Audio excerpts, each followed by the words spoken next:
What's up, guys? Jair, over here in the front. First of all, nice suit. Thank you. Congratulations on the victory. I'm curious, is this fight play out the way you expected? Because I think even the broadcast team was a little caught off guard by how it seemed tentative that Pitbull was, and then he started to pick it up later. But it seems like maybe the bright lights got to him in the first round, and then in the later rounds he started to pick it up. It didn't play out exactly the way I wanted, because the way that I was picturing it in my head was winning by KO in the first round. You guys saw one head kick that I really completely landed. I think I didn't got him like with full power, because he was like way too short distance from me, so I couldn't really develop the full power of the kick. But I was practicing on that kick a lot, and it was landing on everybody and on the gym, and I was able to land it here, but unfortunately I wasn't able to come out with the KO as I wanted. But we still were able to come out with a nice win. And obviously in all of your fights, it's very kick heavy, but this fight in particular, it seems like almost every strike you threw was that high kicking or a kick to the body. Was this the game plan, to just rely heavily on those kicks, or during the fight you just realized like he doesn't really have anything for this, I'm going to keep using this? He was really calm and collected there. He wanted me to do the mistake first, and my coach did the job of keep on reminding me to not do that mistake. He wanted me to go in first, so he wanted to drag me in so he could attack me over the top. He wanted to attack me over the top of my jab, and he wanted to land that heavy right hand. He wasn't able to do that because I was able to completely stay in my distance. I saw you bow to him at the end of the fight once the last bell rang, and then you guys hugged and spoke for a little bit. What did you guys tell each other? I always respect my opponent, so I told him, hey man, I think you have a really bright future on the UFC. I respect you, you're a warrior. God bless you, and I wish you nothing but the best. And at media day, you made it known you made a lot of changes in your life for this camp. You said you were taking this camp very seriously. So like physically, how did you feel in there? And just did you feel you performed at your, like how you should have been performing all these years? Wow, bro. Like, honestly, I feel way better than ever before. Actually, if you like, you have to go and look at my resume. The UFC has a tendency of like always putting me to fight in like high elevation places, Denver, Salt Lake City, Mexico, and main events. So this one being a three round fight in sea level, wow, this was a gift. And obviously, you said you were promised maybe a title shot. You wanted that in Guadalajara. How confident are you that you can get Volkanovski to go to Mexico to fight you? Brother, Volkanovski has fight like all over around the world. He hasn't fight in Mexico. Guadalajara is not super high elevation. I think it makes sense for the UFC to bring a huge event, it's a numbered event in Guadalajara. And I think Volkanovski will be able to like run it back with me. I think he will be happy to do that. What did you make of the main event between Volkanovski and Diego? Fuck, man, I wish I could like tell you better. I was able to kind of look in between interviews, because I was doing an interview and I was like kind of looking, and I was just trying to put attention to the fight while I was doing the interviews. I will have to go and like really like look, but it looked like a really fun and interesting fight. Both of the guys that were doing like a good job. Obviously, Volkanovski got the better side of it, and he was able to come out with the win. Then just last one for me. I have to ask. A lot of fans, they want to see you fight Diego now after that press conference. So I'm curious, what's the issue there? And if you don't get Volkanovski, is a matchup with Diego in Mexico, is that the biggest fight, that maybe even bigger than a title fight at this point in the eyes of the fans? Yeah, in the eyes of the fans, of course. But if you ask me, if you're in my position right now, the beef can stay aside for now. And the only thing that I'm looking for right now is fighting for that belt. What happened, I think when the moment comes, we will talk more about it. But for now, I just want to focus on that title fight, which is fighting against the current champ, Alexander Volkanovski, on a rematch. And I want to do that in Guadalajara. Just one more to follow up on the Diego situation. You don't have to tell us exactly what the issue is, but is it a serious beef that has to be resolved at some point? Like, you will have to fight here before the end of your career? Yeah, I think it will have to happen at some point. I actually talked to my friend, Marco Beltran, and I told him, I got you, bro. I got this one for you, all right? I'll make sure at some point, whenever I have the chance to fight him, I'll make sure I got it for you. You know, I didn't want to do, as you guys seen, like we were able to like take pictures together. I was able to play it cool for as long as I could keep it cool, you know. But the guy was trying to be disrespectful in the press conference, you know, like trying to like, oh, how many losses does he have, you know, and like kind of like attacking me like that. I was like, you know what, that's it, you know, I'm not able to fucking take it anymore. Dade, just a quick one over here. If you don't mind, what exactly happened between you and Diego Lopez? Like, why is there an issue between the two, and how is Marco? I know Marco and him fought in Mexico, but is there something more to that? Yeah, there is more to that, 100%. But I think the proper person to tell you that is Marco Beltran. So I think he's able to give you all the details about that issue, and that I think that's the right person to give you the.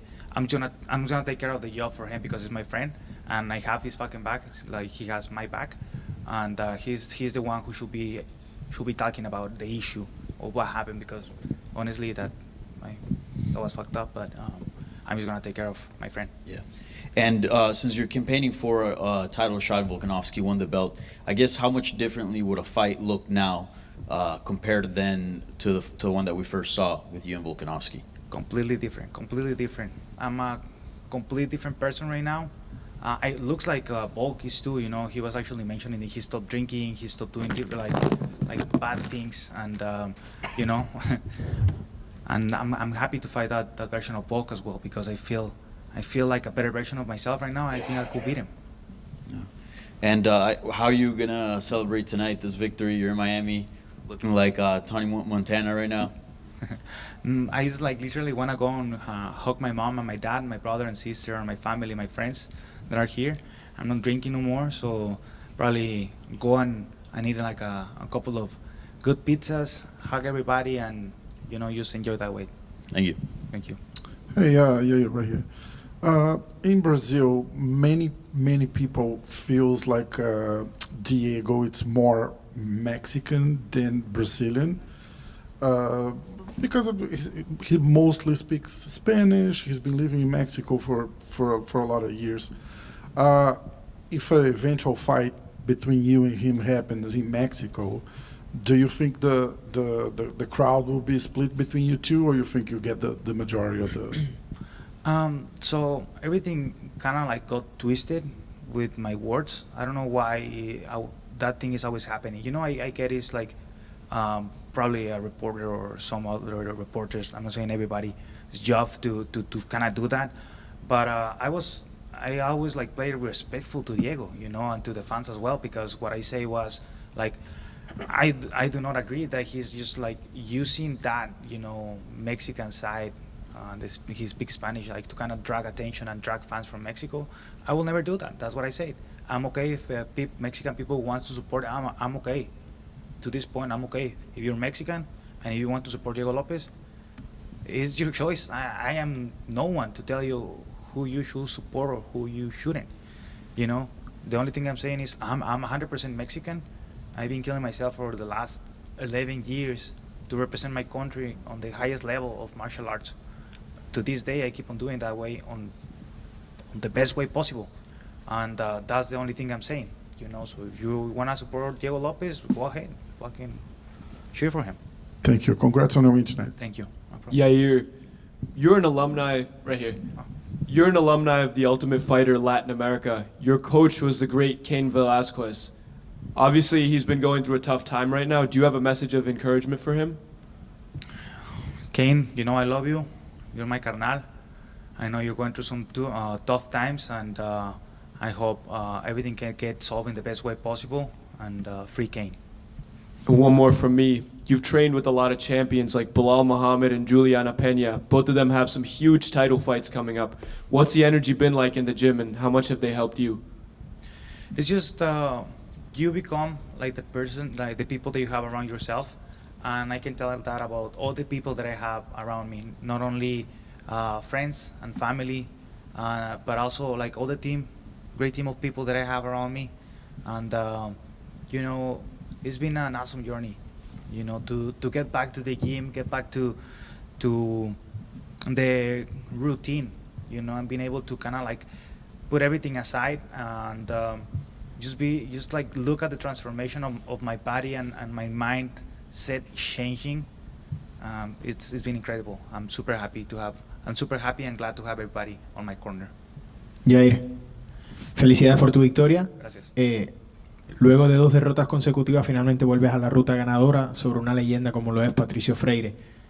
¿Cuál es tu argumento si a las personas que dicen que una victoria no es suficiente para disputar el título? Otro nombre que suena es el de Movsar Evloev. Si tuvieras que hacer un argumento del por qué tú lo mereces más que él, ¿cuál sería? Mira, estamos peleando en la misma cartelera. Yo peleé con Volkanovski, sería una revancha. Volkanovski viene de perder 2 veces, yo también vengo de perder 2 veces. Vengo de recibir a una gran leyenda de Bellator. Yo arriesgué todo para recibir a una leyenda del deporte, doblemente campeón, el más condecorado de Bellator. Yo lo tomé como si fuera una pelea de campeonato. Me vi excelente esta noche y la UFC quiere hacer un evento en México. Tenemos nuevo campeón de las 145 libras, en lo cual es Alexander Volkanovski. La UFC quiere hacer un evento histórico en México, en Guadalajara. Yo soy uno de sus máximos representantes en las 145 libras y en México, y yo creo que es la pelea a hacer. Ahora te quiero preguntar, a nivel personal, Volkanovski acaba de recapturar el título, pero sabemos que en el pasado tuviste algunas diferencias con Ilia Topuria, que abandonó la división y dejó el título vacante.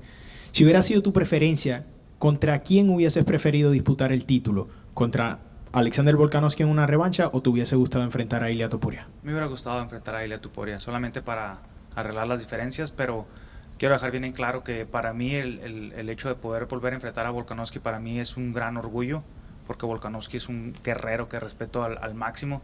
De hecho, mis padres tuvieron la oportunidad de tomarse fotos con su padre también. Ahorita tuve un momento con ellos ahí, con su familia, en la parte de atrás.